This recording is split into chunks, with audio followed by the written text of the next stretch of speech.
On March the 18th, U.S. media outlet The National Interest reported that India is planning to buy 20 more Rafale fighter jets from France. By now, India has already bought more than 100 Rafales from France, which is not a small number. India has more advanced fighters in its hands. Will it pose a threat to China? In fact, there is no need to worry about this, because the Rafale is not a more advanced fighter, at most in China's J-16 level. In fact, the Rafale and J-16, although the same fourth-generation aircraft, but the J-16's combat effectiveness compared to the Rafale, but also a lot stronger. First of all is the over-the-horizon striking ability. One of the biggest disadvantages of the Rafale is the data chain problem. As the French Air Force's masterpiece, the Rafale has not invested too many resources in the construction of systematization. For example, the core of the warplane systematic combat airborne early warning aircraft France itself does not need to buy from abroad. The French Navy with the Rafale M fighter, with the US E-2 series of early warning aircraft. The French Air Force uses Rafale fighters with the E-3 early warning aircraft bought from the US.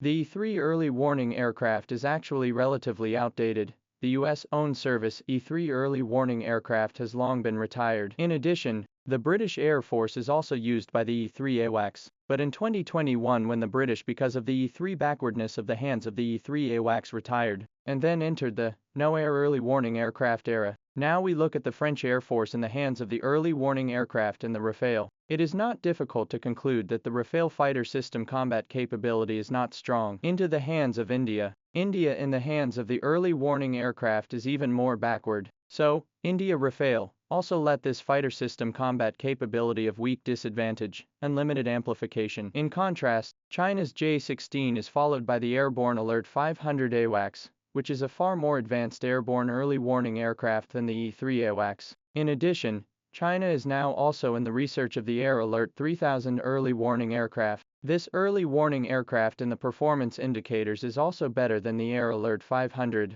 Can be said that in the systematization of combat capabilities, China is a comprehensive crushing of the Indian, with the systematic combat advantage, then in the over-the-horizon combat capability of China can easily get the advantage. If China and India start an air war, China's airborne early warning planes will be able to detect Indian warplanes earlier. When the Chinese fleet can detect the Indian fighters earlier, the J-16 will be able to launch air-to-air missiles at the Indian fighters first. And China also has an advantage in the range of its air-to-air missiles. China's Thunderbolt 15 missiles have a maximum range of 200 kilometers, while France's own Meteor missiles have a range of only 160 kilometers. And the missiles it sells to India can't catch up with the Thunderbolt 15 even if they don't emasculate their performance indicators. Therefore, if J-16 and Indian Rafale engage in a long-distance air battle, J-16 will easily kill Rafale. In the context of the same number of fighters on both sides and no special circumstances, J-16 can easily get the victory in the air battle. If it is a close-range battle, the Rafale is no match for the J-16. The Rafale is closer to the Chinese JB-7 in terms of positioning. Since France doesn't have a dedicated bomber, they need the Rafale for bombing missions. To achieve this goal, the Rafale needed to have a greater mounting capacity, as well as a more stable flight attitude. So the Rafale adopted the big delta wing design and added a pair of duck wings to improve its maneuverability. In contrast, the J-16's airframe design adopts a wing-body fusion wing layout, which makes the fighter's lift and static instability stronger. In other words, the J-16 is stronger than the J-16 in terms of the speed at which it can raise its altitude and its maneuverability. Fighter aircraft close air combat. Than these 2 points, J-16 has these 2 advantages. In close combat is also very easy to suppress the Rafale fighter. Of course, the advantage of J-16 in close-range fighting is not as big as its advantage in long-range air combat. The farther away the Chinese and Indian fighters are from each other, the greater the advantage of J-16 fighters. The most crucial thing is that India doesn't have as many Rafale fighters in hand as China's advanced fighters.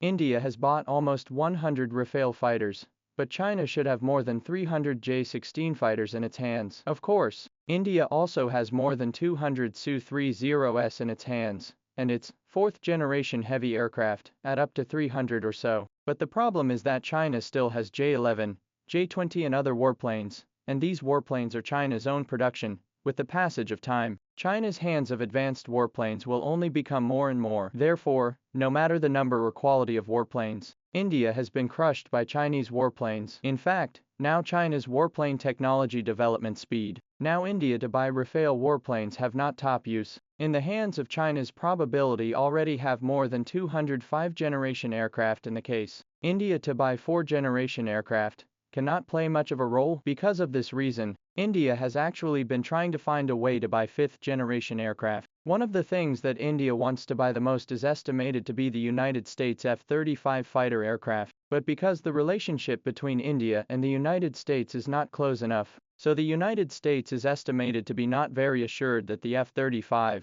sold to India. At the same time, India has the Russian Su-57 to choose from, but the performance of Su-57 is too backward, especially in terms of stealth capability. This makes the Su-57 have no advantage when facing the J-20 and will be easily crushed. Therefore, although the Russian side has been marketing Su-57 fighter aircraft to India, but it is estimated that India also regarded Su-57 as a 4th generation aircraft level. By now, India has not been able to buy F-35 fighters, also not willing to buy Su-57 fighters, then only continue to buy Rafale fighters from the hands of France. Su-57 fighters, to be honest, even if India to buy a 5th generation aircraft, it will not be a few years, and will fall into a disadvantage, because China has now completed the first flight of the 6th generation aircraft. If all goes well, China will be able to let the J-36 in service around 2030. That is to say, even if India now buy F-35 fighters, then after 5 years' time in its hands compared to China's fighters lag behind again. India does not have its own defense industry system, so it cannot produce advanced warplanes by itself. In the face of external military threats,